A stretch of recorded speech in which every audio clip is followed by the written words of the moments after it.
Hello, my name is Rohn Engh. After 20 years of selling my own photos across the country and around the world, I started helping other photographers sell their photos. I've been doing this now for about 30 years. This gives me an advantage. I've been able to observe which photographers continue on selling and why, and which photographers drop out and why. The method for long-term sustained selling is a simple and natural one. It's not complicated. It's based on producing the kind of photos you like to take and learning what markets out there are waiting at this moment to buy them. You see, this method is the exact opposite of the way most commercial ventures work. By that other method, you first determine what the public wants, and then you produce it for them. The problem with that method for your photography is that photography to you is not a commodity that you produce to make money. Photography is a skill, an art, a passion that you love doing, and there are certain kinds of subject matter that are important to you, and you like to take pictures in those subject areas.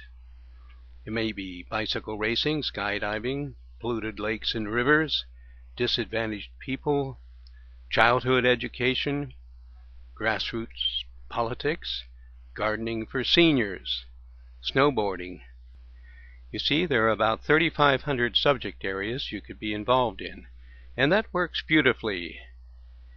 You do need to make money, of course, to be able to stay in business, and yes, it's true, there are photo buyers out there that, at this moment, want to learn about you.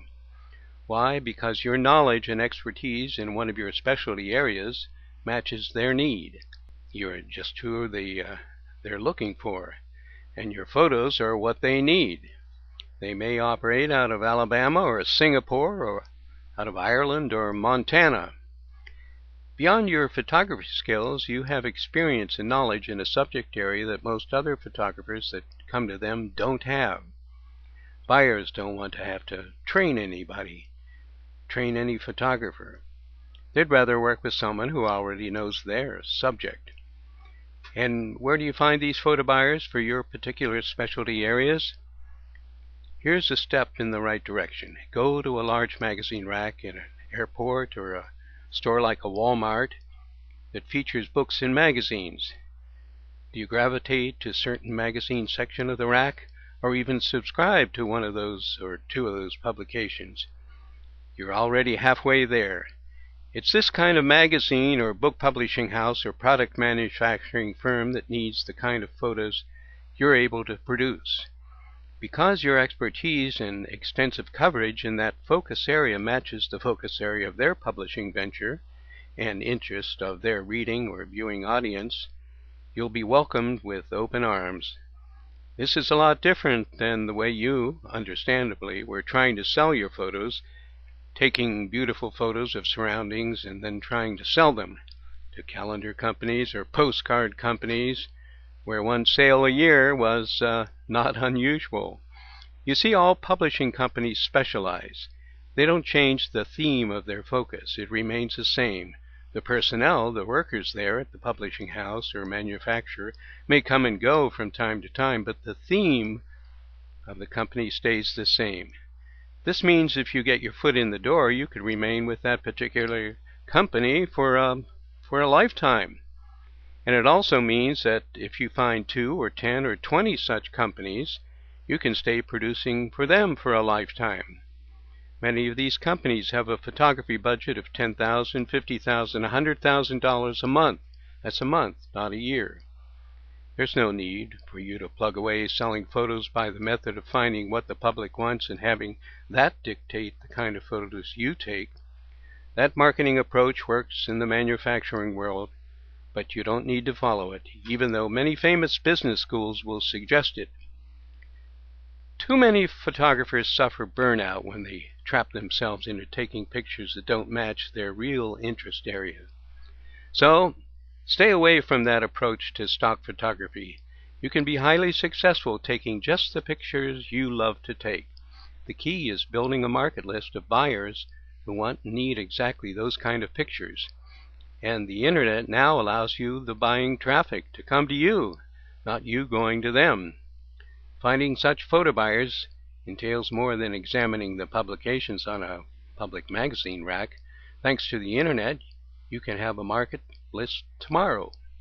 You don't have to do research at a local library or chamber of commerce. You use the power of the internet, these search engines. And you can do this from home. No need to pound the pavement and knock on doors hauling around a trunk full of portfolio pictures to show off your talent.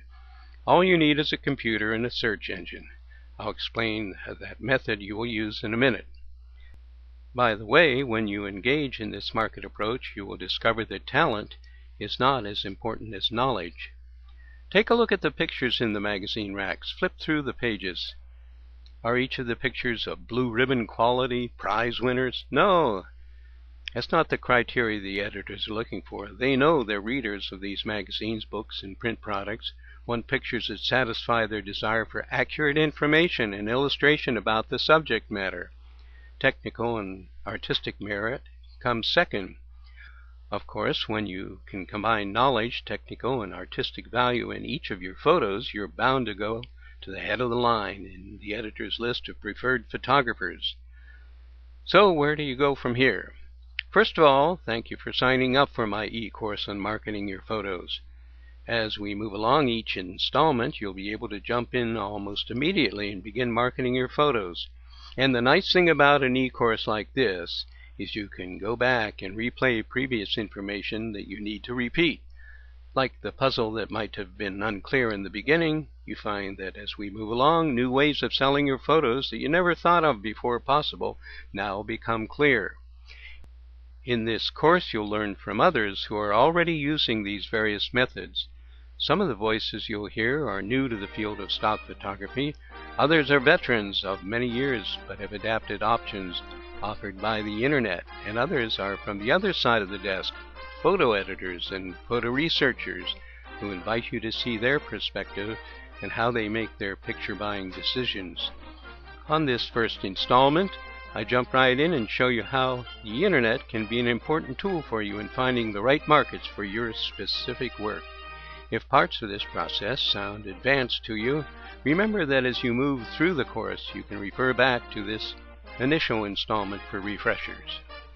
In the next installments, we'll examine if you should have a website, and if you decide yes, which type of website or blog will be best for your photo marketing. Let's begin.